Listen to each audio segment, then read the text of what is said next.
Igen, oké. Hello, sziasztok. Hello. Sziasztok. Hello. Sziasztok.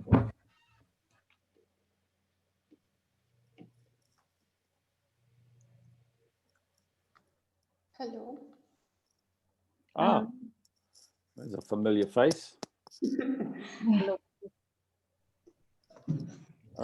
A Romanian in Munich. Yes. Okay. This is a universal meeting anyway. Okay. So I think we can start, can we? Yeah, everybody's in. Kezdhetünk, Steff? Igen. Most.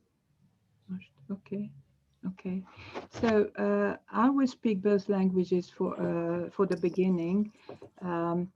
Dear participants, welcome at the second edition of a series of lectures entitled The Practice of Theory, the Theory of Practice, which is organized by the Performance Studies Committee of the CAB Hungarian Academy of Science. And let me introduce ourselves. Ungvári Zrínyi Ildikó, President, Secretary Lázok János, I think he's not, yes, he's here. Yes, Secretary of CAB, Boldizsázaik Zsuzsa, and Technical Manager Tóth István. Marta Katalin Agnes is also from the part of the committee helping us with organizing. Tehát kedves résztvevők, a előadás sorozatunk második előadását fogjuk ma hallgatni. A sorozat neve, a címe az elmélet gyakorlata, gyakorlat elmélete, és a CAB-MT, a Színháztudományi Szakbizottsága szervezésében kerül sor erre a sorozatra. Hadd mutassam be magunkat, Ungvári Zrínyi Ildikó vagyok, a CAB elnöke, Lázok János a CAB titkára, Barta Katalin Ágnes a CAB tagja, szervezőként segített ebben az akcióban, Boldizsázaik Zsuzsa a CAB szervezőtitkára, és Tóth István a szervezési menedzser, technikai menedzser. Our guests these 2 days are two outstanding researchers and theater makers, Duška Radosavljević, who gave a lecture yesterday, and Professor Christopher Balme.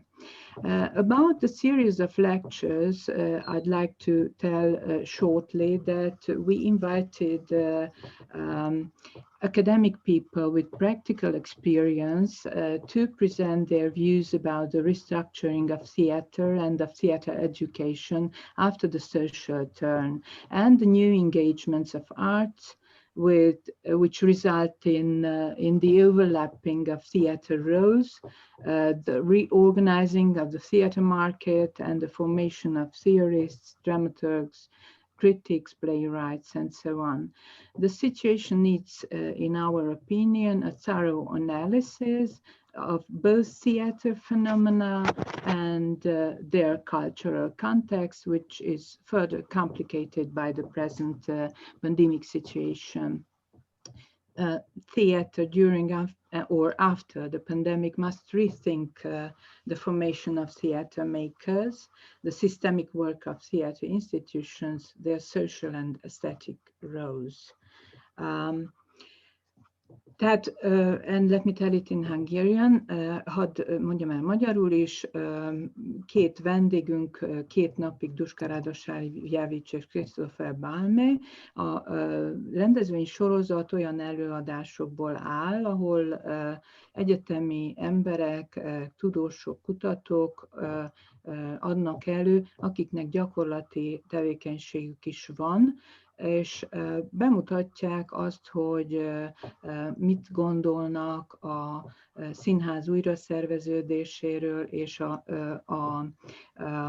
a színházi nevelés újra szerveződéséről a társadalmi fordulat után.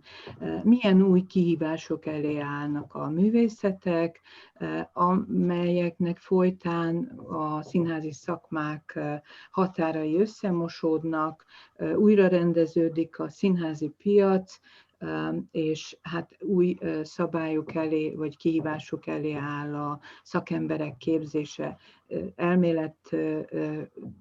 Elméleti szakemberek, dramaturgok, kritikusok és drámaírók, színészek, rendezők képzése.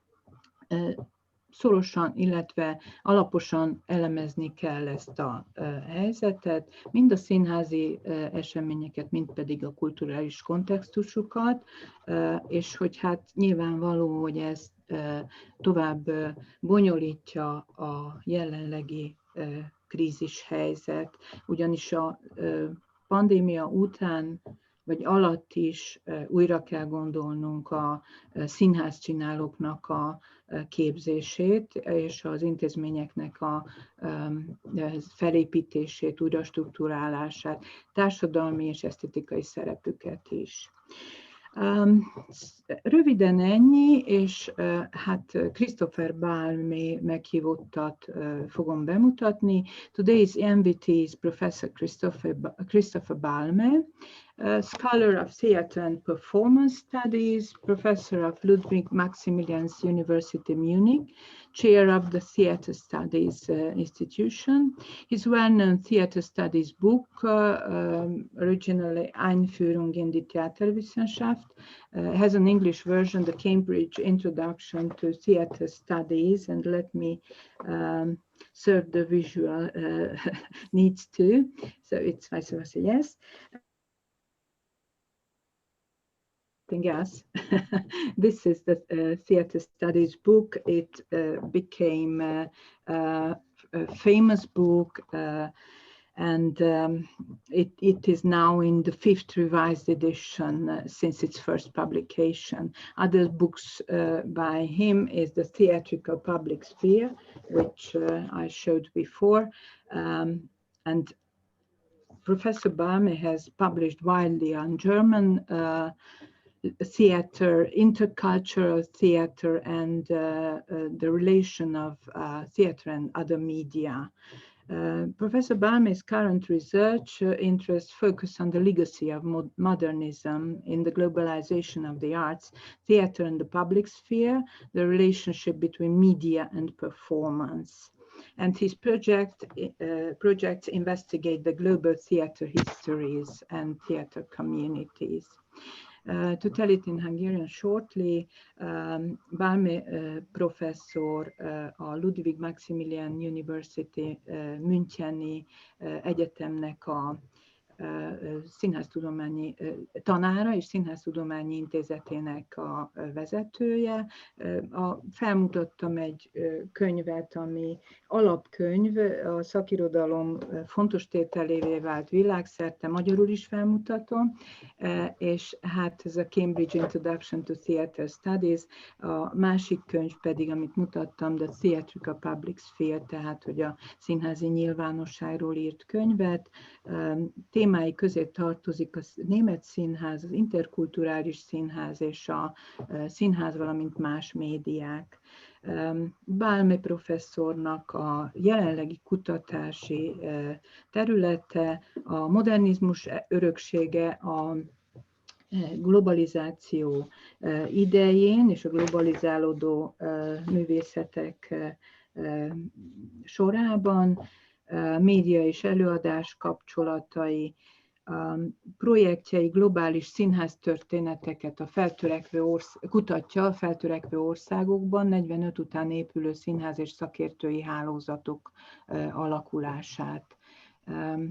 És hát nagyjából ennyi, át fogom adni a szót Balme professzornak. So this is it, and I think it is time to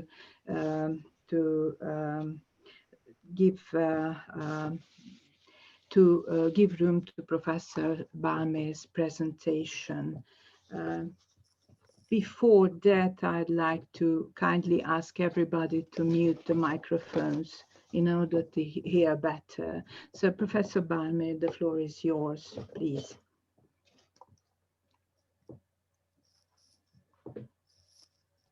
Thank you very much. You hear me now? Yes. Very good.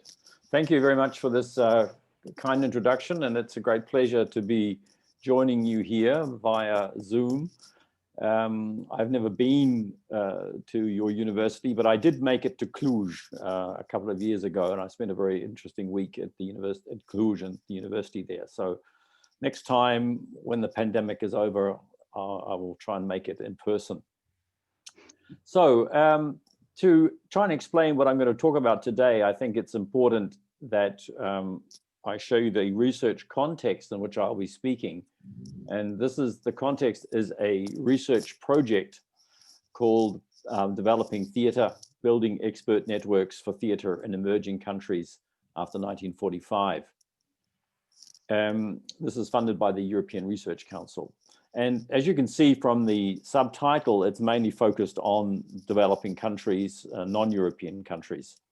So this will explain a little bit what I'll be talking about, but most of what I'll be talking about is actually relevant to Europe and the US and so on. But perhaps the most important thing I'd like to emphasize is that this project is very much interested in questions of institutions, knowledge flows, rather than, I won't be talking about great artists or directors or actors or very little.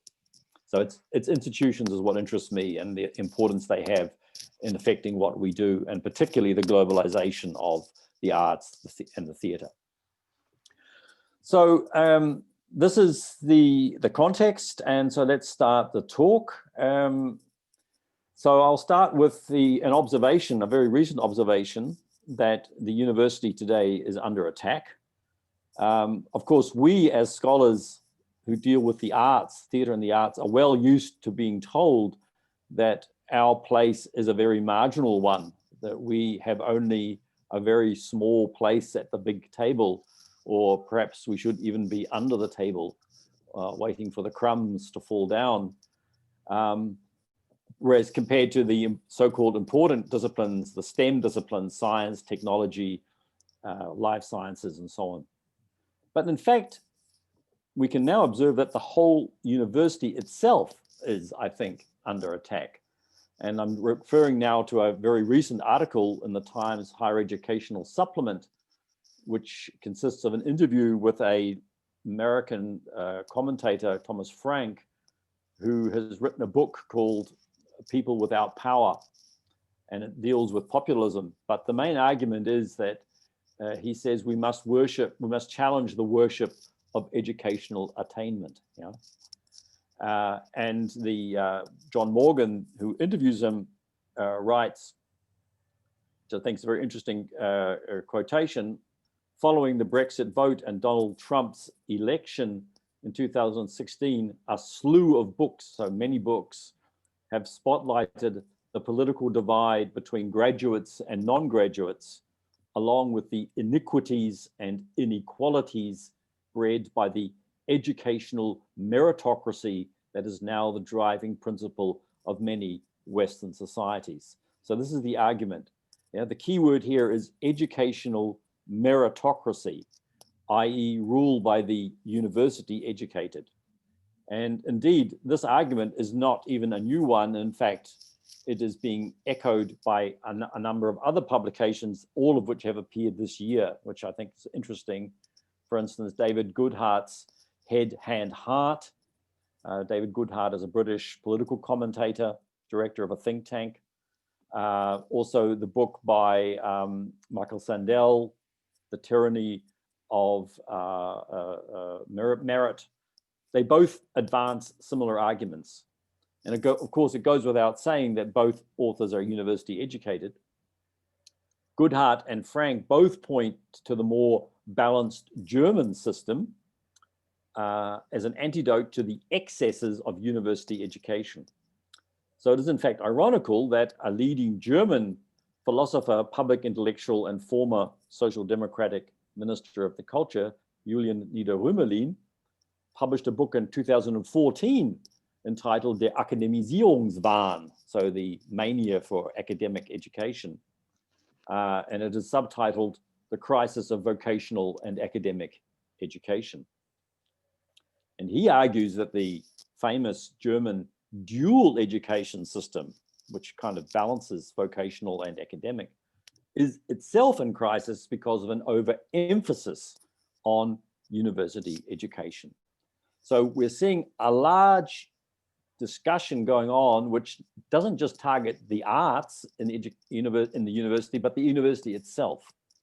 However, my focus today won't be on this bigger discussion. It will be very much on the arts, particularly the theater arts within the university. So that's what I'm going to be talking about today. Of course, there are also other publications which have all argued for the triumph of the university. The university is, in a sense, a global success story, a world-class paradigm. We're all trying to be working in world-class universities and so on. So there's also the other argument going on at the same time. But these more recent books challenge this argument that you see here, this more established argument. Okay, so as I say, I want to discuss the emergence of the arts, and I mean here the creative arts, not the arts of the Bachelor of Arts, the creative arts, and in this wider discussion.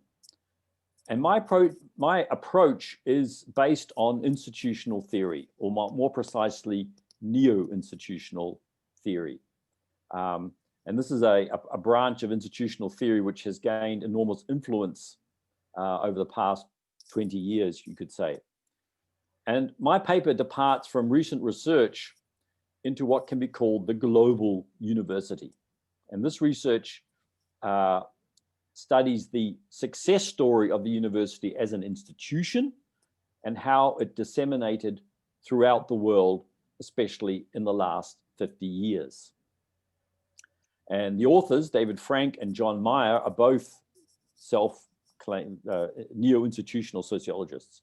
And they write, I quote, "A once parochial institution, particular to Western Christendom, has spread to all parts of the world, sometimes with colonialism, but often independently, as societies have voluntarily and eagerly subscribed to this institutional goose, hoping for its putative golden eggs." Yeah, there's the saying in English, the goose lays golden eggs. So the university is a kind of goose that lays golden eggs, a very important, productive institution.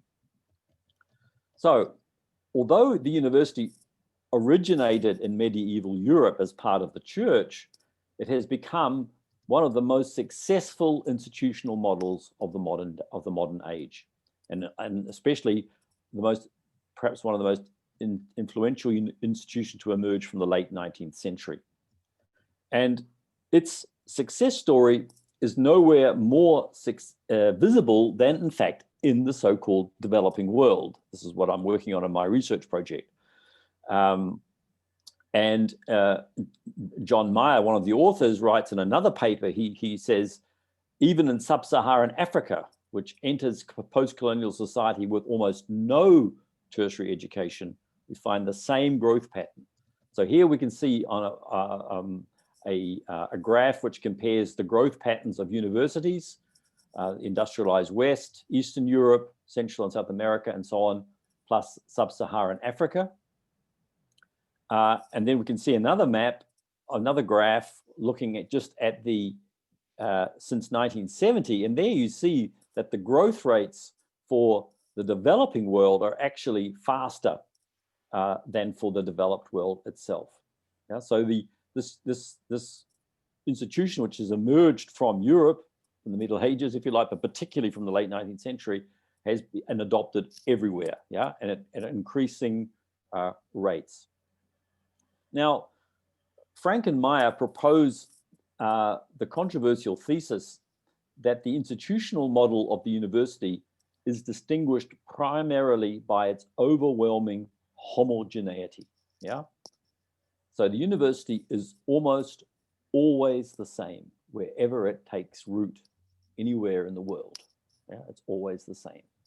And this is what they call its isomorphism. And isomorphism is one of the key concepts in neo-institutional theory.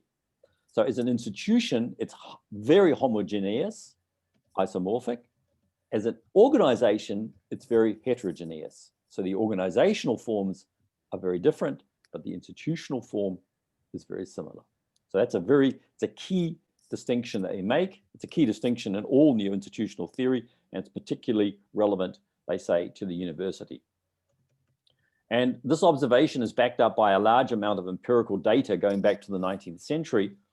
And they define the university in neo-institutional terms as being based on, and this is important, common beliefs, yeah? Common beliefs, and not on highly differentiated and specialized fields of knowledge or answers to specific problems, yeah? It's a belief system. The university is a belief system. The university, they argue, is so successful because it is largely isomorphic. Its content, the types of courses, the research specialities, even the designations of professorships vary little around the world. Any specific university derives meaning and authority from its claim to be a particular instance of a permanent global institution. And here's a quote. So physics and economics or sociology are presented in Kerala, India, as though they had every element in common with the same subject in Berlin, Germany. So while this may seem a somewhat outrageous claim, you could say, well, I'm sure that sociologists in Kerala study different phenomena than those in Berlin.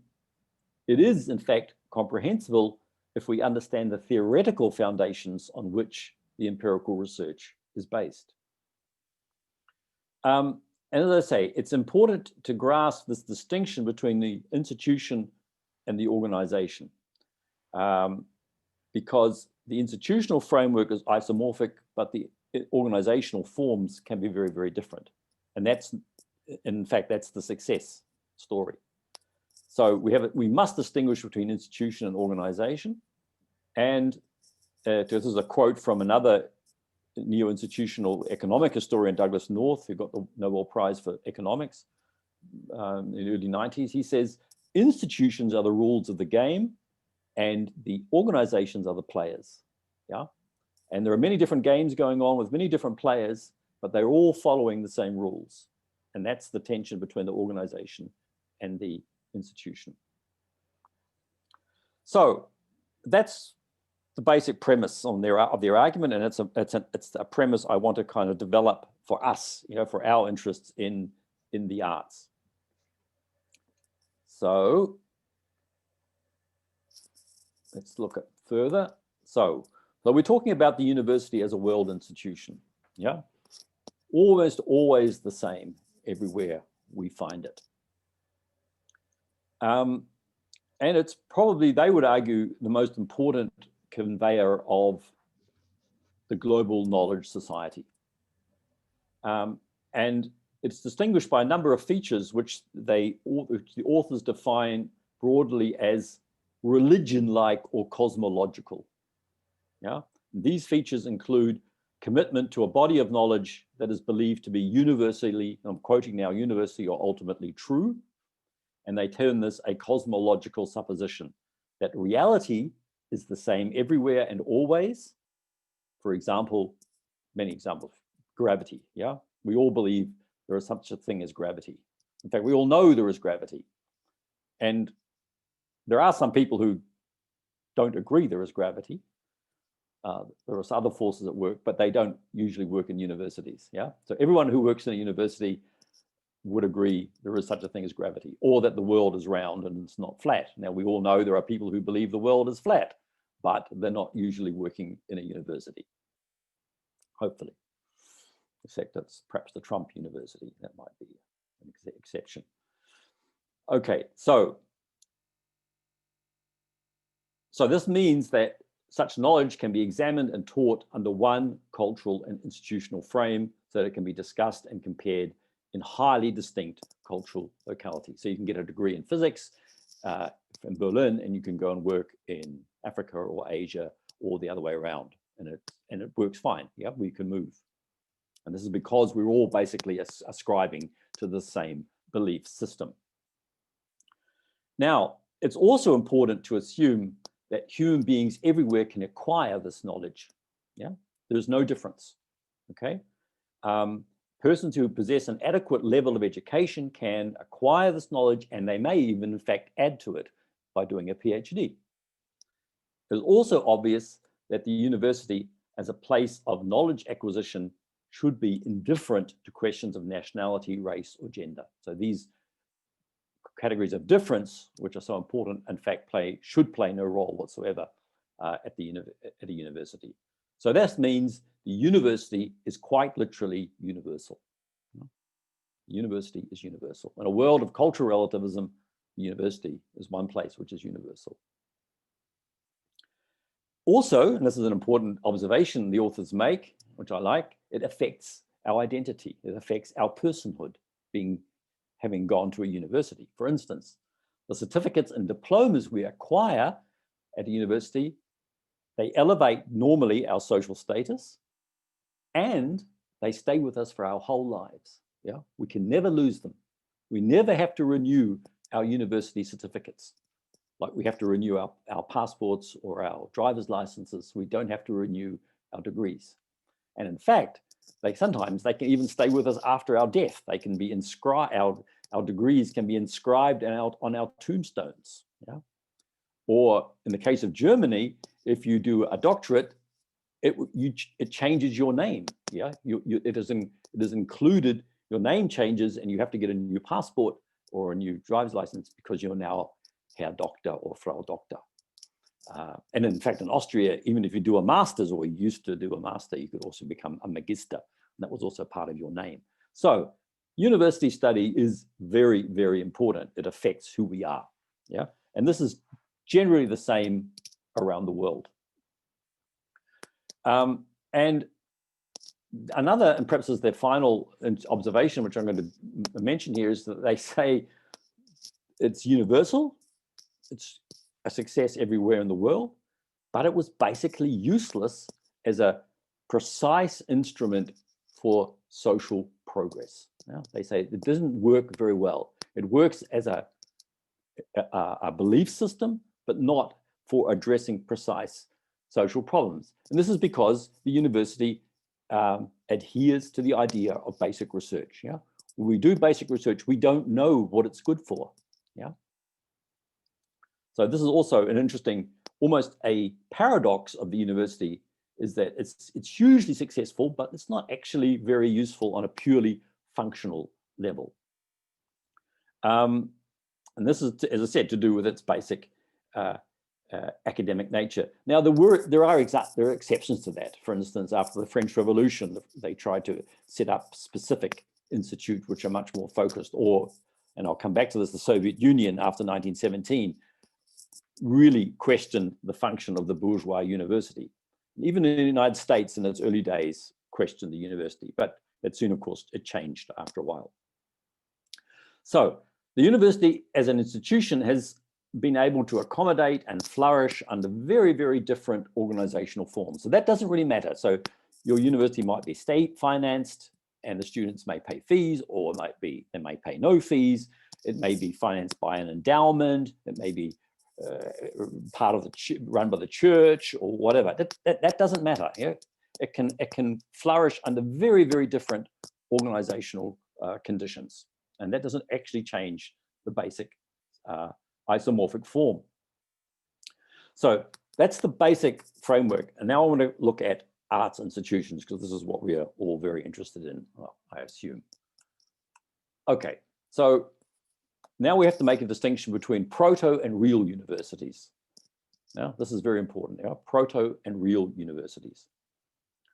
So under the broad umbrella of the isomorphic development of the university model, other institutions of higher learning also sprang up, sometimes in direct competition with, and sometimes attached to or allied to the university proper.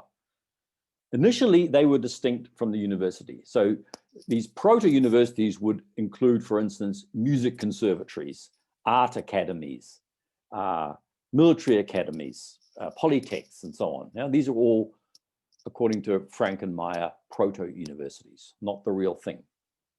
And their distinguishing characteristic was an emphasis on professional training, with little or no interest in basic research. Now, of course, art schools have a long lineage going right back to the 17th century. And the original French École des Beaux-Arts was, of course, a very elitist, selective institution. But interestingly enough, it was copied everywhere the French language was spoken. And if you think of French colonialism, of course, this is a lot of countries. So practically in every country which the French colonized, they also set up an École des Beaux-Arts in the 19th and early 20th centuries. And we find this pattern in many countries. In fact, the arts institutions are, this is what Frankenmeyer termed kin institutions at the margins of the university. Kin meaning family, related. They are related institutions at the margin of the university, not real universities. And in their analysis of higher education in the 20th century, this is very interesting. They've calculated that of all the various kinds of proto-universities which we can find, the arts ones increased almost the most. They increased 200-fold from the end of the 19th century. You can see here, 1895 to 1969, a 200-fold increase. So this is rivaled only really by business, by business institutes. So, in a sense, we're part of a success story if you're looking at in statistical terms. So if we look at this data on the arts in more detail, and of course they don't do this, and this is where I come in now with my own research, we can study processes of institutional expansion, differentiation, and then finally de-differentiation. And that's sort of what I will now be looking at. So let's look first of all at socialist countries, so in former socialist countries. So the proto-university is something, as I said before, the Soviet Union was very interested in developing after 1917. Yeah, they were very suspicious of the bourgeois university, and after they really did set up a lot of specialized training institutes, and to quote Frankenmeyer, thereby fulfilling utilitarian dreams in dismantling the university into functionally differentiated parts. So this is, in a sense, a counter movement to the isomorphic expansion of the university under socialism. It goes in a different direction. Indeed, the arts seemed, and in fact, the arts seemed to be much better suited to such proto-universities than to the university sui generis, the university in its true form, with its much more generalized principles and commitment to basic research. So the young cello player is probably not that interested in the history of music, not necessarily, whereas a music historian, of course, is, and this means that the young cello player is better off in a music conservatory than the music historian, who is much better off in a university where he or she can do basic research. So if we follow now the principle of institutional isomorphism, this process whereby things become similar, they start to resemble one another, then we find often isomorphism not in the relationship between the proto and the real university, but rather in the forms adopted by the many arts institutes across the world. And here we find isomorphic tendencies. And here is another quote from Frankenmeyer. In 1969, the Minerva Jahrbuch, and this is the main source of their data, and I'll come back to this in a minute, lists the, quote, Hanoi Dance and Ballet School, the Rhodesian College of Music, the Pyongyang Institute of Dramatic and Cinematographic Arts, and the Kabul Art School, end of quote. So this is all 1969. And it can safely be assumed that at the Hanoi Dance and Ballet School, the same études at the bar were being practiced as in Moscow or Leningrad. That's a fairly safe assumption. So here we find the isomorphism at work as a model or different models of arts institutes being set up all around the world. Now, I want to look at this idea in a bit more detail with a little bit more statistical information. And this statistical information is based on this Minerva Jahrbuch, which is a very interesting publication. The Minerva Jahrbücher were published once or twice every decade since the late 19th century. It's a German publication.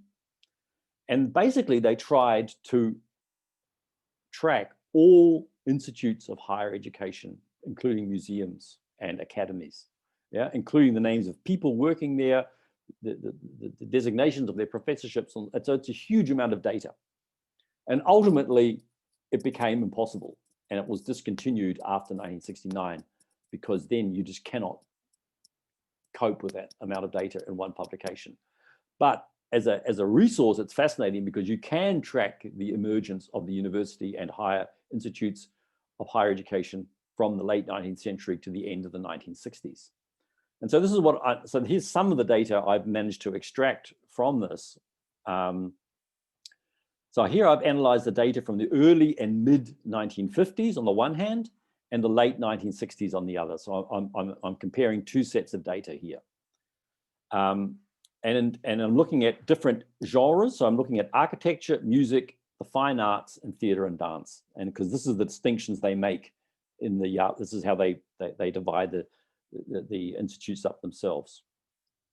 And for ease of reference, I've concentrated on the proto-universities, the conservatories and arts academies, and not on the programs offered within universities as part of BA programs, because it's very difficult to do that. But I don't think it changes much the overall trend.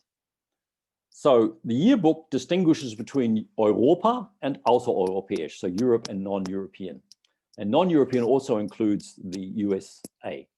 Now I've disaggregated that data. I've taken out the USA and made it a separate category because it's not useful to compare the number of institutions in the US with the number in Kenya. Yeah, it just doesn't make sense. Okay, so what do we see in front of us here? So the first slides show the relative numbers of organizations in the respective art forms. And even in Europe in 1952, so here this is the slide down here, this picture down here, only 15% of organizations, arts organizations are devoted to theater and dance. That's in Europe, yeah, 15%, compared to 33% for the fine arts and 46% for music. And this number decreases significantly when we look outside Europe, excluding the United States. So in 1956 up here, it's only 6% offering training in theater and dance compared to 47% in music or 45% in the fine arts, and 30% in architecture here. Here's architecture. And then if we look over here to 1969, so roughly 12 years later, 9%, roughly 9% are now offering theater and dance, and we see a relative decrease in the other art forms.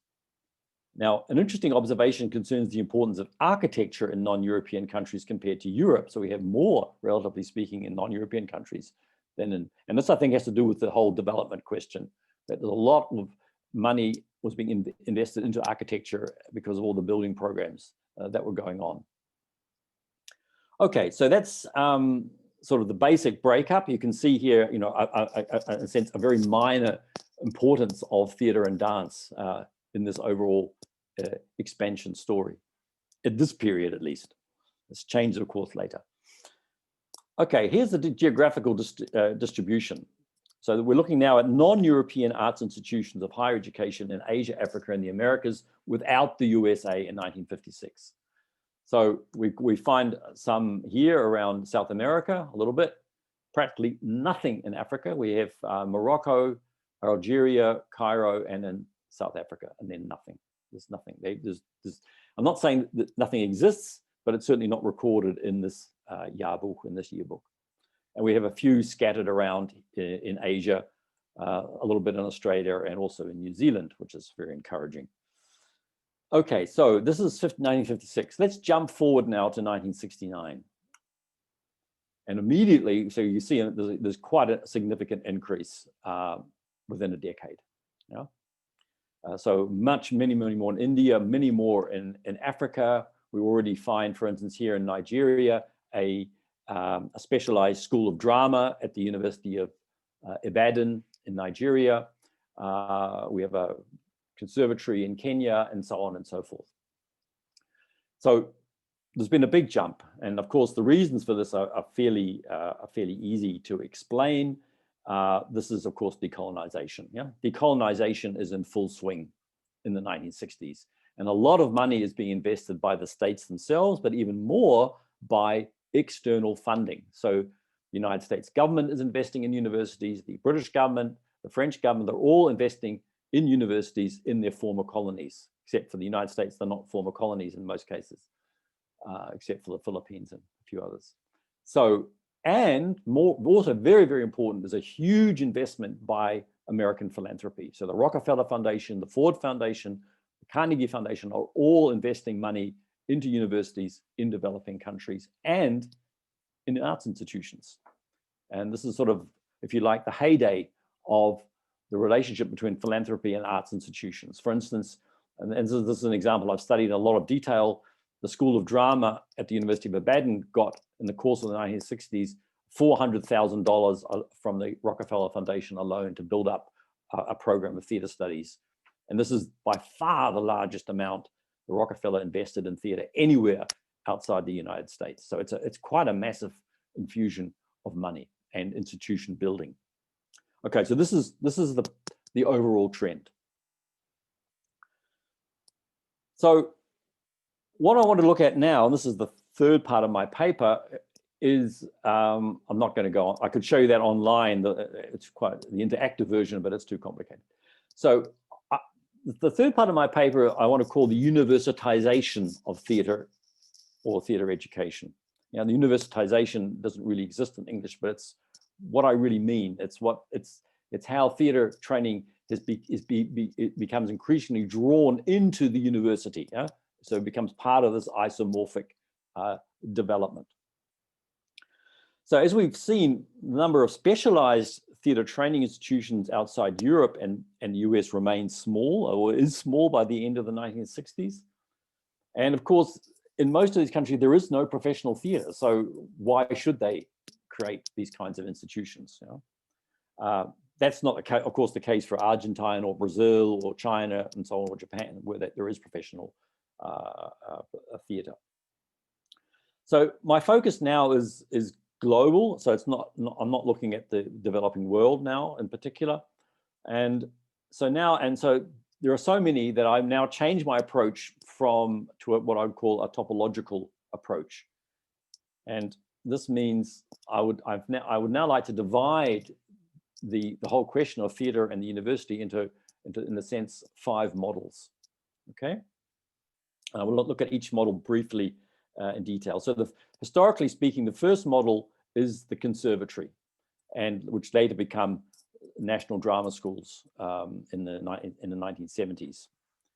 So the conservatory, of course, is the oldest form. Goes, right back. We have Radar in London, the École Supérieure d'Art Dramatique in Paris, and then, as I said, in the 1960s, we get conservatories being set up in Commonwealth countries, usually called drama schools or national drama schools, but they are basically conservatories. Now, conservatory means it's specialized vocational training for a particular art form. Now, a second model is the MFA, and this is a particularly US invention. And in fact, the first MFA, Master of Fine Arts, was set up in the University of Iowa in 1940. So it goes back to 1940. And what we find in the MFA is that practical, creative, artistic work is integrated into the university. Yeah? It's part of the university. And it's not part of it. It's not done at a conservatory. if you like, the conservatory comes into the university. And we find it in other countries now too, but it's essentially an American invention. Now, the third model is the theater university, what I call the theater university. And the model here is definitely GITIS, yeah? With GITIS in Moscow, which I'm sure many of you are familiar with, was set up in 1922. And as the name suggests, it's set up as a state institute for the theater arts, yeah, a state institute. And it had gone through a number of name changes, and it can actually trace its lineage back to the 1870s as a music conservatory, but the form that interests us was set up shortly after the revolution. And I just checked the website recently, and this is how it describes itself. We train students in various disciplines and provide a combination of traditional university education and innovative up-to-date methods. More than 1,500 students from various countries study at the school. GITIS is proud to be a direct heir of the famous Stanislavski system. Very important. Okay, so GITIS is a model, yeah, and its Modellcharakter, to use a German term, is a combination of university-type education in the liberal arts and humanities with vocational training in the different genres of the performing arts. And we find imitations in most Eastern European countries, including the former Yugoslavia, East Germany, in China, in Syria, Iraq, even in Mongolia. And the special characteristic of this proto-university was the combination of a broad selection of specialized training with departments devoted to, say, theater history and criticism, and even dramaturgy. Now, with the end of the socialist system in 1990 in Europe, the GITIS model lost some of its isomorphic strength. It still, of course, it still exists in Russia, but for instance, its imitations in the former East Germany have basically been dissolved, yeah? And parts of it have been relocated into the university, parts have continued to exist as acting schools like the Ernst Busch in Berlin. And of course, with the 1,500 students, it's a very, very small university. And I'm sure Frank and Meyer would not even consider it a university, yeah, the GITIS model. Okay, let's look at the next model. And this brings us closer now. And this is the BA-MA, the Bachelor Master. So this now brings us into the 1990s, really, or 1980s, 1990s, and to the present. And this is probably one of the most successful models. It basically begins in the late 1940s in the UK, and the UK exports it, of course, to its former colonies, and we find it throughout the English-speaking world. And basically, this means that the study of theatre includes a large practical component, yeah? And this is, I would say, distinguish it from theatre studies in Germany, where it certainly doesn't. You know, Theaterwissenschaft, which I teach, has very little to no practical component. The BA-MA model in the UK and now around the world has a high practical component, up to 60% in some programs. And within this context, of course, we have this very interesting development in the 1990s, and this is the practical turn, the so-called practical turn in theatre and performance research. And this is the attempt to redefine practice as research. And this is perhaps one of the most significant developments to come out of this model, and it has become now a driving force, I think, for theatre studies throughout the world. And this is it's a too big a topic to deal with in the course of this paper, but it's certainly one of the most significant developments. And it's very interesting because it ties in with an observation that Frank and Meyer make. They said in the past 2 decades, there's been a major shift in the university away from teaching towards research. Yeah, and this is a quote: "The institution increasingly prioritizes active knowledge production such that research now rivals or perhaps even trumps the knowledge transmissions in teaching as the university's central purpose." So research is almost becoming more the central purpose of the university than teaching. So it's a major shift in priorities. And of course, we should see this attempt to redefine as practice research as part of this larger global shift. Okay, and now the final model, the University of the Arts, and this brings us closer to home. And this is the last, this is what I really want to talk about in a little bit more detail. So tertiary education in the creative arts has expanded significantly since 1945, as we noted above, 200-fold in the past century. The most recent response to integrating the creative and especially the performing arts into a university-like structure has been the creation of the University of the Arts, which is, of course, what most of you work in an institution which calls itself that, right? And this is actually quite a new invention. It's not much older than the 1980s.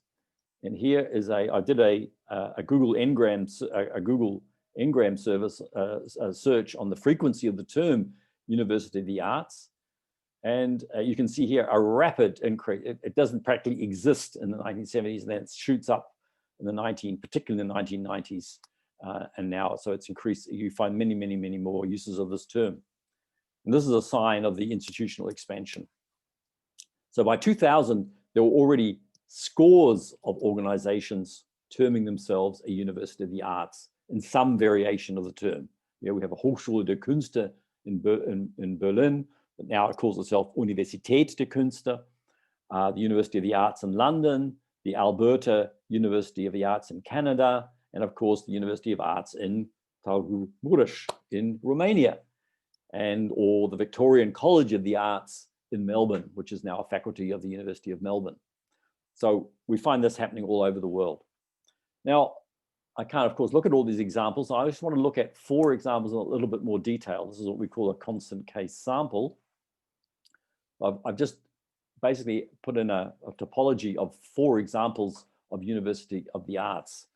And we can observe some very interesting common factors. And it is interesting that the university status was in most cases granted only after 2000. Yeah, so we find this, it's a very recent, in a sense, addition to the status of university. And this is the sign of a broader isomorphic trend. Another important, a common factor is the fact that none were actually created as such. Yeah, they almost all have a very long, you could say, messy history of coming out of conservatories, art academies. There have been many mergers, many incorporations of other smaller schools, much renaming has gone on before they finally arrived at this status of being a University of the Arts. Now, so there's almost there's almost always been a kind of proto-university status before becoming a university. And of course, what we also see is, of course, quite different sizes. In some cases, we have, say, at Philadelphia, 41 programs, or at the University of the Arts in Berlin, 70 degree courses. And your own one, I counted 8. In Melbourne, there's 18. But, you know, so there's quite a difference in size. Now, I want to look at now this University of the Arts in neo-institutional terms. So I'm coming back now to this idea of what is an institution. Yeah, an institution is a fairly abstract, it's something very abstract. Yeah, it's based on particular rules or principles. And so the question is, what is the institutional framework of the University of the Arts, particularly the theater one? So we've seen that they've all had very fractured histories. And it's very interesting that the names of University of the Arts change all the time. Yeah? They've had many, many name changes, whereas proper universities, real universities, never change their names. Yeah? My own university, the Ludwig-Maximilians-Universität, has had that name for, I don't know how long, centuries. Yeah, the University of Oxford, the University of Cambridge, and so on. Yeah, universities don't change their names. University of the Arts always change their names. Yeah, because this is part of this isomorphic process to become a university. And it'd be interesting to see if you keep the name of your own organization. So the question is, I would suggest that the globalization, what we're seeing here is the globalization of the belief system art. Yeah, University of the Arts is a symptom of the emergence of a globalized belief system tied into this notion of art. Okay, and the theater arts are just a part of that. They're a subset of that. The second thing is it a university? Is a University of the Arts a university? I think it's a genuine question, according to the theory of Frank and Meyer, at least. Yeah, it's something we can talk about. And the question is, what is the framing principle of a University of the Arts? Yeah, is the one? What is the belief system that holds it together, that links the Victorian College of the Arts in Australia with your own one? Of course, there are many links. The university, of course, as we've seen in the first part of this paper, is devoted to the pursuit of knowledge and truth. Yeah, this is what Frank and Meyer claim. This is the belief system of the university. So what is the belief system of the University of the Arts? And I would argue it's possibly truth. That's perhaps what links the University of the Arts with the university proper. It's this common factor of the truth. Now, the notion of truth is a very interesting one because, of course, art has always defines itself in different periods in different ways. I mean, if you ask someone in the 18th century, what is art? And they would say, oh, it's about the imitation of nature, or it's about the pursuit of beauty. But by the modern period, I'm talking now about modernism, 20th century modernism, truth is perhaps the only thing that holds the arts together as a unified system. And a quote here from Adorno, he writes a lot about truth.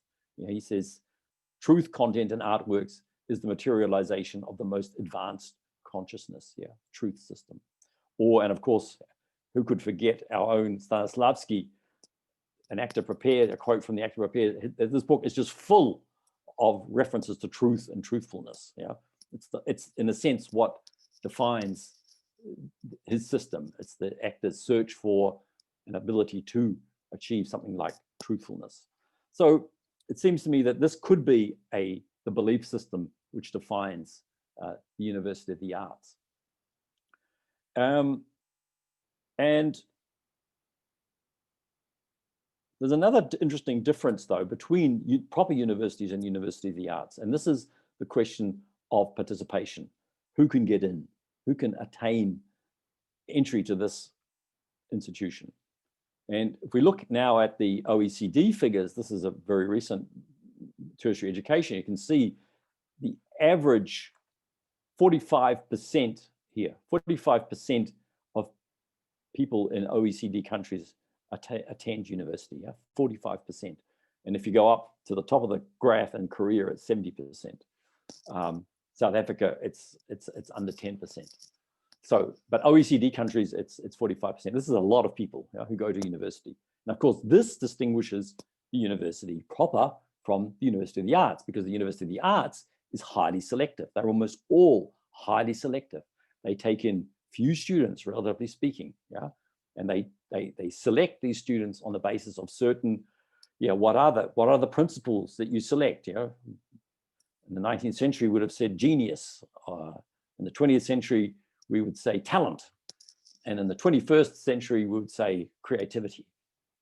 Because creativity is, in the 21st century, perhaps the guiding principle that defines the University of the Arts.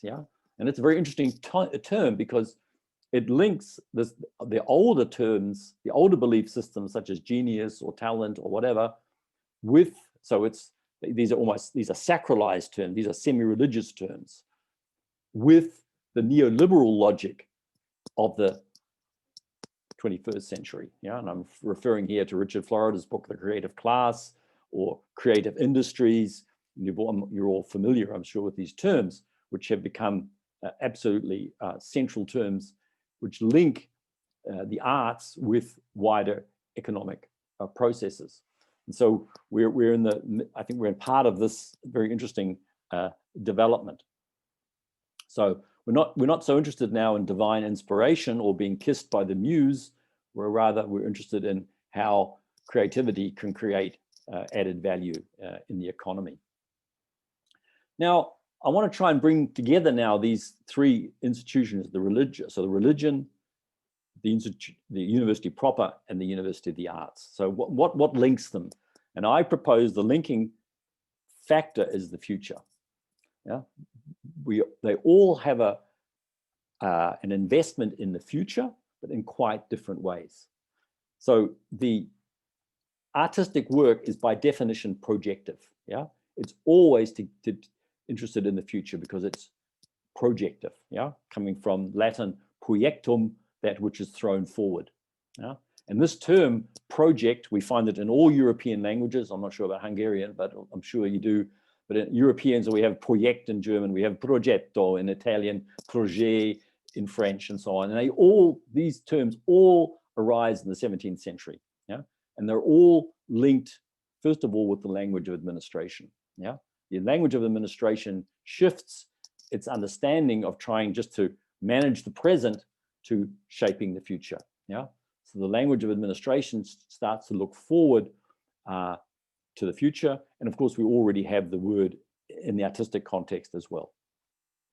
So it's this idea of the future, and of course the religious dimension of the future is eschatology. Yeah, the religion has a different understanding of the future. It has an understanding of the future, but it's eschatology. It's the next world. It's the world beyond the lived world. The university is also invested in the future, but in secular terms. Yeah? It tries to plan for the future. It tries to create research. All research projects, of course, are future orientated by definition. They may be structured in 3-year plans or 5-year plans, but they're all planned, and we all have to project into the future what we do. And of course, we're all asked to anticipate the future. We're all asked to plan exactly what we're going to do in the next 5 years. And of course, anyone who's now in the middle of a 5-year research project with the COVID pandemic knows how impossible it is to do that. Yeah, you can't plan the future, but we are asked to do this.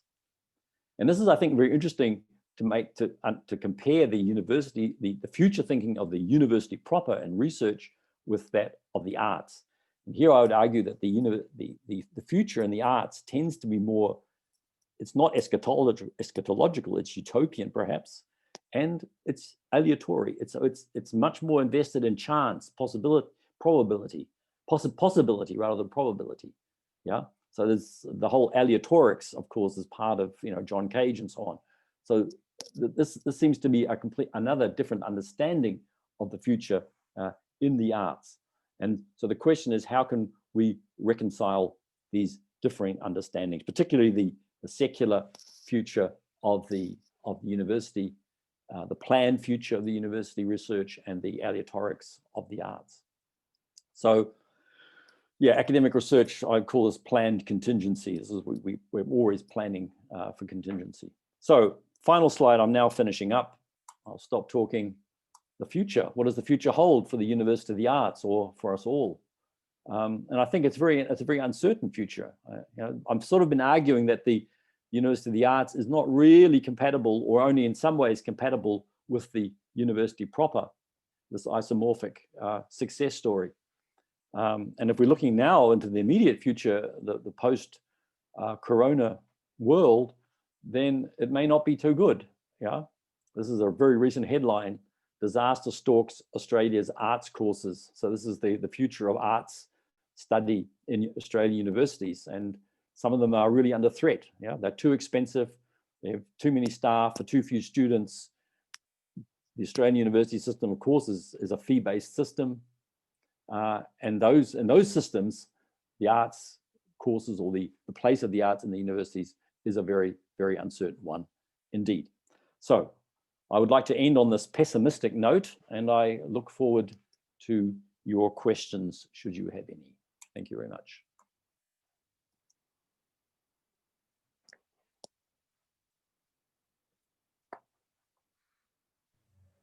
That's it. Thank you very much for your for the nice and so it was a wonderful presentation, very well documented, and I think we are not muted by our microphones, but the documentation you presented here.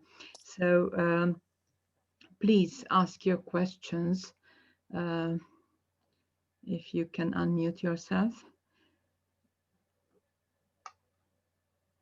If somebody has questions.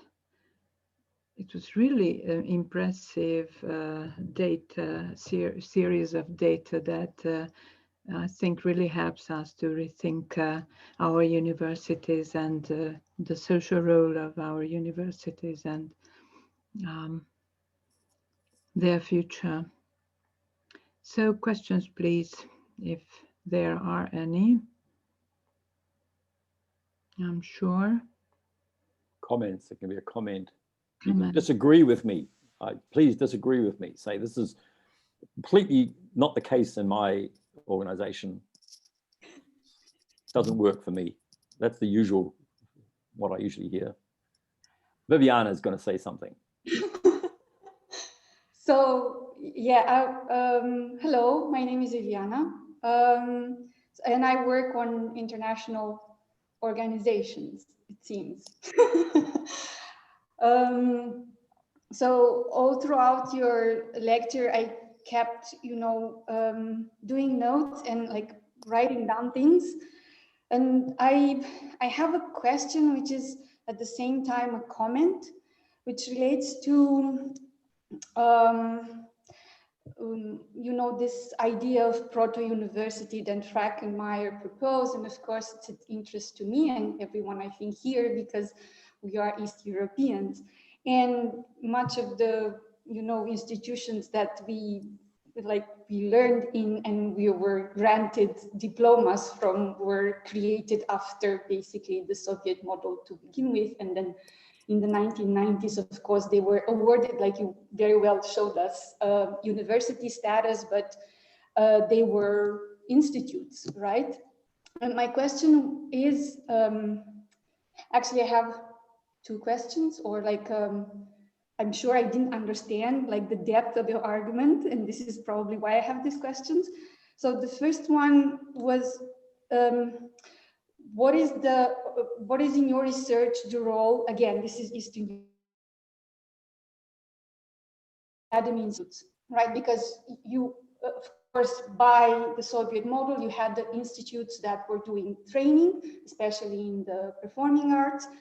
And then you had the academy institutes, and we still have in Romania, right, the theater and like history of art institute, for example, right? And you have these institutes that were doing research. And so my question is like, if you have this, an opinion about how this system actually worked, was exported, or even if it was exported, and the question in the global South, because the questions that like what prompted this question is you have mentioned the Hanoi Dance Institute, right? And most probably the Hanoi Dance Institute was created because you had experts or students that were going to GTs because Vietnam was on the purview of the USSR, and you had then people from the Soviet Union that were going to Vietnam to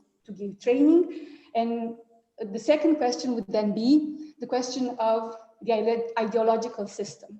And this has to do with that produces these institutions or proto-institutions, I don't know. Because what I noticed in my research is that the difference between experts, and this is overly simplified, between experts that, let's say, are sent from the global north to the global south, and experts in the performing arts that are sent from the global east to the global south, is that the first invest or come with the investment of the institution as such. So as you said, money from the Rockefeller or from the Ford Foundation to actually build universities, like entire departments, while East European experts are just sent to do the training. So it's not, so the way in which the Global East exports during the Cold War is not an entire department university, but a person, a trainer that goes, trains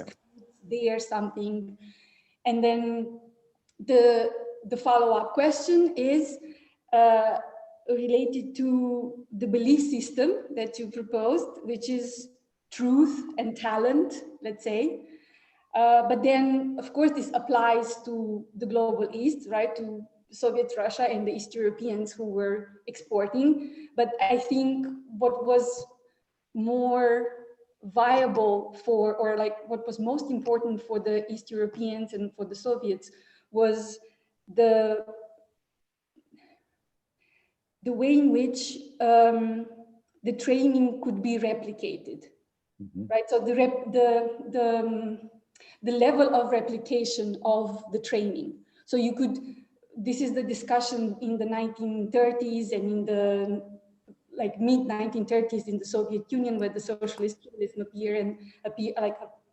is debated and introduced forcibly, is the question, okay, does Vakhtangov or Tairov work, or do we need something that there is a method that we can export? We can export then and train to the Soviet republics, and then we can export and train to the, you know, after 1945 to the satellites. So the idea is of the replication of the model, because this is a civilizational model to begin with, and then a very specific training model in the arts. And truth and talent is part of the discourse. But I think replicability is, I think, what they care most about. And this is it. Okay, a lot of questions. Okay, so first I'll start off with the academies, because I'm looking right at the sign of the Academy of Science, the Hungarian Academy of Science. It's right in front of my face, right? So I'm glad you asked that question, because I've been thinking about it too. What's the role of the Academies of Science in this model? Now, the Academies of Science are themselves mainly a 19th century invention, and they did quite well under the socialist system. Now, the socialist system liked them. They were divorced from the university. They were autonomous, and we find them we find versions of them, in fact, in France with the CNRS.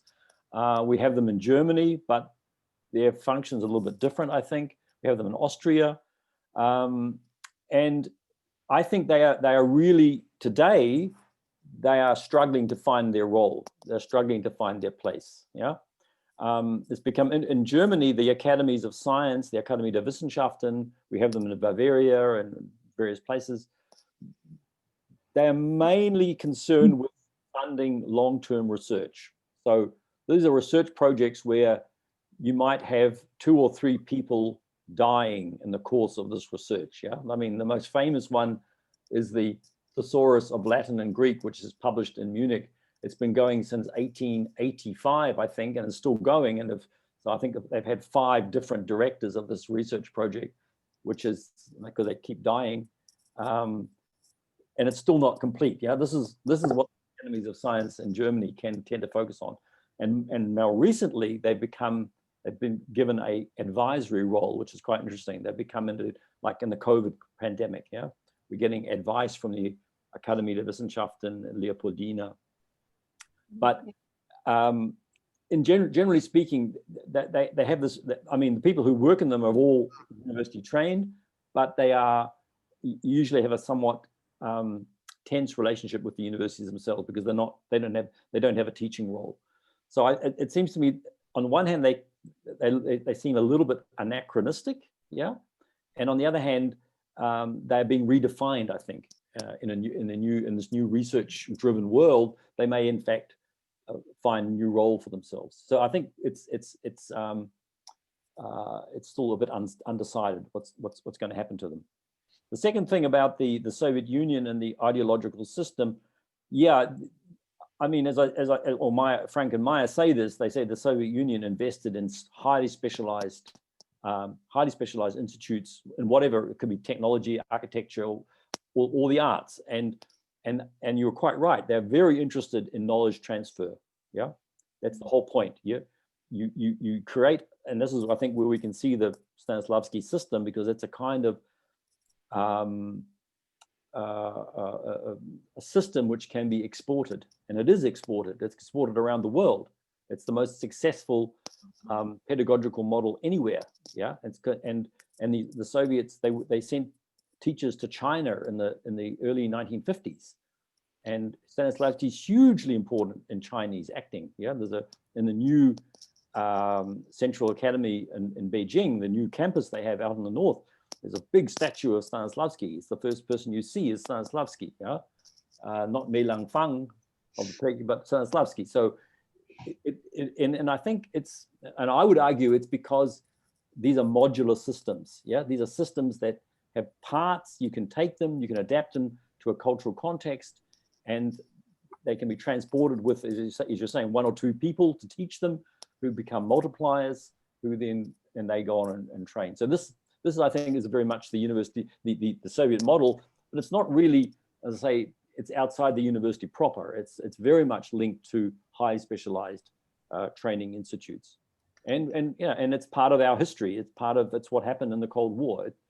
They were exported everywhere. I mean, the higher education of higher institute of dramatic arts in Syria is basically the Soviet model. Yeah, it was exported, and they had Soviet people working there.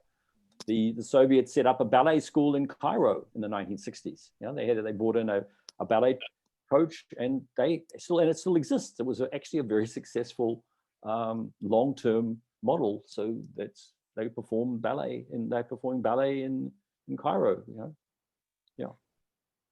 Okay. Thanks.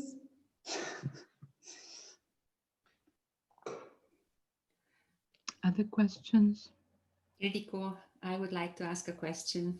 Yes, please. Actually, I would like to contribute to your, I was very proud to see our university in your, with the other models. And I would like to contribute with a number. We have 424 students and 48 PhD students. Okay. So you're the smallest one. Yes. By far. Yes. Yeah, and I couldn't find the student numbers. Okay, thank you. And this brings me to my question, which I thank you very much for pointing out very relevant directions, and also some of the important premises. There is one thing that came to my mind because you gave it as an example when you were, actually it was a quotation from the book you referred to, and the name Kerala popped up. Kerala, yeah. Mm-hmm. Yes. And I said, yes. And since then I have been thinking about two other key notions, maybe. One being tradition, and the other one being innovation. Mm-hmm. And this, I think that now, I think you did not refer to the situation of the United States, but we cannot ignore, I think, if we think about the future, the influence as the United States and academic achievement is very much defined by the standards of academic study and publication and everything in the United States. And for instance, the University of San Diego, not so many years ago, has created a department or faculty, I don't know exactly, of art and science, mm-hmm. which is very interesting because they united these two seemingly very distant forms of knowledge. And what you said about the academy as being in need of redefinition, I think, this also the other key concept of how we give knowledge to the next generation, again related to innovation and tradition. And this is how I go back. And my question is, what do you think about the way in which universities, especially in the Eastern world, Asia, used the tradition of a very old knowledge in the arts very different from the Western canon. And were they successful in incorporating it? Because it has come to the Western European theater practice. It was somehow used and built into the Western European theatrical practice. But do you think they were somehow incorporated in the study and also the scientific approach to creation, to art, theatrical creation? Thank you. Thank you. Yeah, the question about Asia and the Asian traditions is a very interesting one. If you look at the university proper, I mean, in its narrower sense, you won't find much evidence of that. Yeah, and there's a lovely little game the authors play in this book where they list three faculties, the first 5 or 6 subjects in 3 universities, and they say which one, and one is from Europe, one is from America, and one is from Japan. And they ask you to identify which is the Japanese one, which is the European one, which is the American one, and it's impossible because they're all the same. Yeah, this is the around 1900. Yeah, they're identical. So, and then they do it later, and they're also, and even today they're almost identical. So at the university itself, as I say, this is the isomorphism. It's very, very homogeneous. You're, I think, referring to theater training techniques, right? This is, I think, what your reference is. And there it's, of course, more interesting because the traditional theater training techniques of kabuki and no and so on, they are, of course, the older master-pupil system, yeah, where you have a master who gathers around his pupils. And of course, this does get exported around the world. Yeah, we find this is, you know, the modern term for it is workshop. Yeah, it's the no master, or it's usually the European or Western students go to Japan to learn the techniques. But this is not integrated into the university. This is, I don't think it was very difficult to integrate that system into the university. There have been attempts, it does happen, but it's not the way the university works. So you've got, in a sense, a much older system of theatre training going on, which does find some purchase, I think, in the West, but certainly not on the scale of the other direction of the university as a model being exported around the world. Yeah, there are a number of examples, but they're quite limited, I think, and limited to a very small section of devotees and people who want to learn those techniques. Again, this is my point about modularity. Yeah, the Western system is very modular. It has parts, you can put them together as you like. You can't take apart no theater. You know, no theater is a contained system, or kabuki. Yeah, you can't modularize it. Thank you. Question. My name is Zenka Bogdan. I teach at the theater and film faculty in Cluj. And my question regards the future that you reference to pessimistically, and I do agree with you. Unfortunately, I have to agree. And my question is, do you see why it is important for our institutions to keep the name university, or to keep this classification, besides it being a recognition in the eyes of the state, and thus giving for those practitioners who finish at our institutions a social recognition, a status and security, and this way we become eligible for a state, like being hired by state institutions. But as a theater maker, it's not that important, maybe. Yeah, that's a good question. As I say, the university is the success model, and therefore it's perhaps not surprising that all these proto-university forms have become absorbed into it, because they see the strength. They see institutional strength. I think that would be the argument I would make. Otherwise, why not retain your autonomy? Yeah, and do your own thing. So this is isomorphism at work. Yeah, this is the theory of isomorphism says that one model creates strength and a kind of mimetic power, and others try to imitate it because they perceive it as being in some way stronger and it's more advantageous to ally yourself with a stronger model.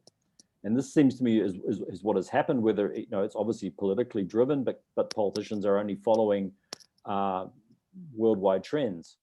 So, you know, I mean, the answer is if it enhances the status of the people who are trained there, the actors or designers and directors, then by having a university diploma rather than the diploma of an academy, well, then why not? I mean, this is the question. I think it's such a recent development. Yeah, as I said, it's only the last 10, 15 years that we're really seeing this as a kind of global development. It's probably too early to actually judge with what the power, what the long-term advantages are compared to, say, normal academic study.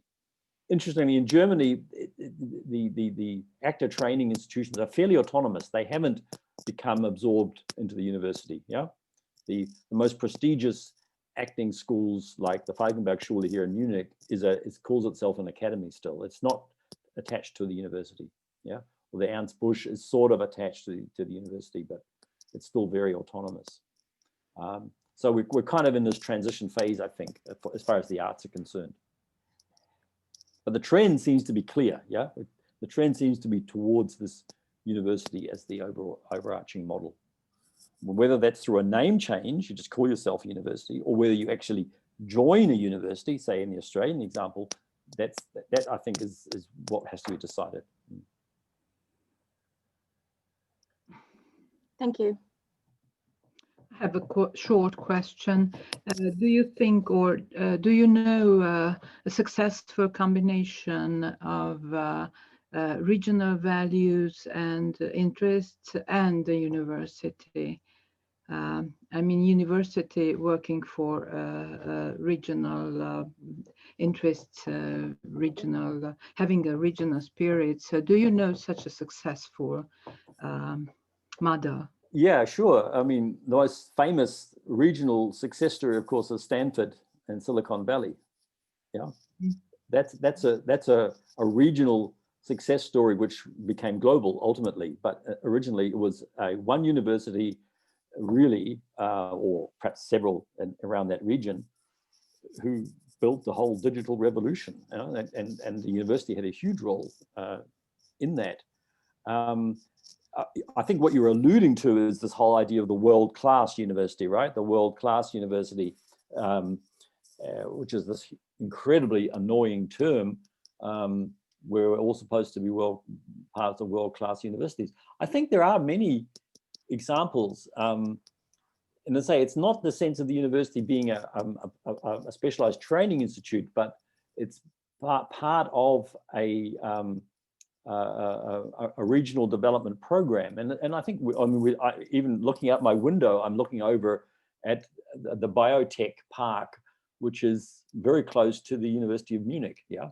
And so I think we're finding many examples in the technological and the bioscience, the life science field, where there's actually a political will to, which sees universities, regional universities, as a kind of driver for economic growth. I think there's definitely that's a global trend, you could say, and whether they become world class or not, I think it's even less important than the fact that they train all these people who then go out and who may then, you know, help economic growth.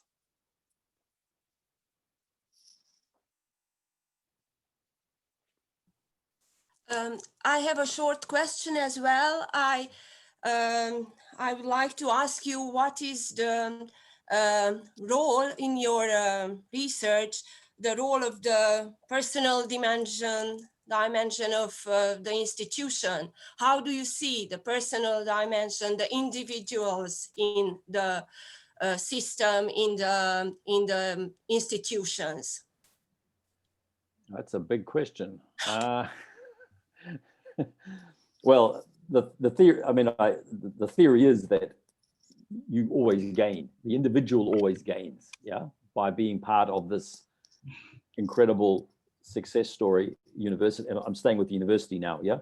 That if you're part of the university, if you graduate from a university, that enhances certainly your social status, yeah. Whether it enhances you yourself as in terms of your personal growth, well, I don't think anybody can can judge that.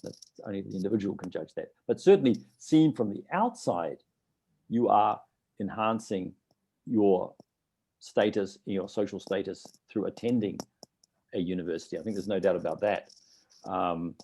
And it's remarkable how powerful lifelong these university qualifications sort of support us, throughout your life. But I suspect you don't really mean that. I suspect you mean something more on a psychological level, right? Or perhaps you could specify your question with an example.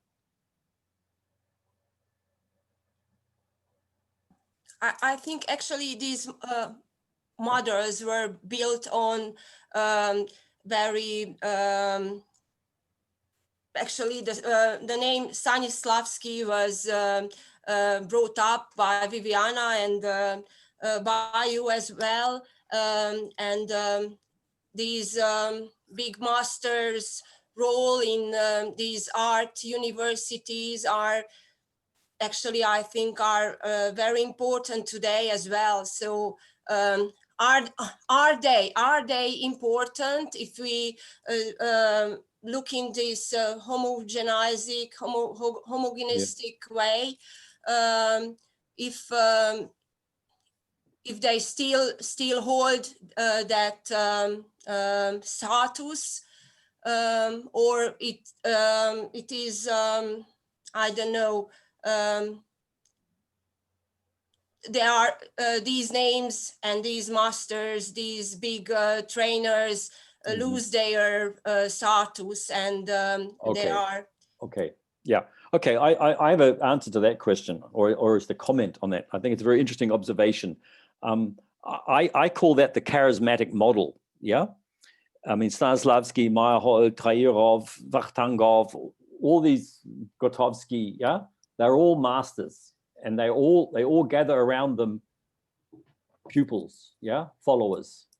Okay, that's the old master pupil system, what we call charismatic system. Yeah, you have a charismatic teacher who teaches the pupils. And according to the theory of charisma, Max Weber's theory, that ends with the death of the master. Yeah, once the master is dead, then usually the teaching is dead because the master no longer teaches. But of course, it continues through the pupils. Yeah, the pupils carry on teaching. And what I think we've observed in the 20th century, it's very interesting, is that we've seen a number of charismatic artist figures who've created long-term institutions. Yeah, you think of Stanislavski and the Moscow Art Theater. I mean, that was a private theater to begin with. That was just a private theater, which then became a state theater after 1917.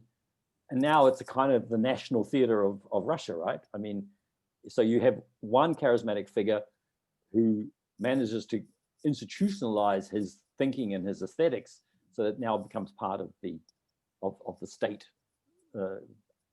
art system. And we find similar things. Meyerhold's, of course, a more complicated question, but Vakhtangov also, we've got the Vakhtangov theater in Moscow, and so on and so forth. The question is how that can go into the university itself. I don't think the university works very well with charisma. The charismatic long-term, it works on different principles. And of course, Stanislavski had very little to do with the university. It's just that long-term, his teaching became absorbed into almost all types of actor training, whether it's in an academy or within a university, it doesn't matter. It has become absorbed into that. So originally, these are, as I say, masters, charismatic masters who have pupils, and in some cases, they become institutionalized. In most cases, they don't, but in some they do. That's a phenomenon of the 20th century. Think of Bertolt Brecht and the Berliner Ensemble. Yeah, the masters' theater becomes then the kind of state theater of East Germany and so on. Or Strehler's Piccolo Teatro in Milan, some similar thing. But now we're talking more about theaters rather than universities. Mm-hmm. Thank you. Okay. Thank you for your questions, and thank you for the precious answers. And I think we've come to the end of this presentation. Thank you for everybody. Thank you, Professor Balme, that he accepted our invitation, and let's hope that he'll come in the future too. So thanks everybody, and have a nice day today. Thank you for your attention, and thank you for attending. Looking forward to meeting you in person at some stage in the future. Thank you. Bye-bye.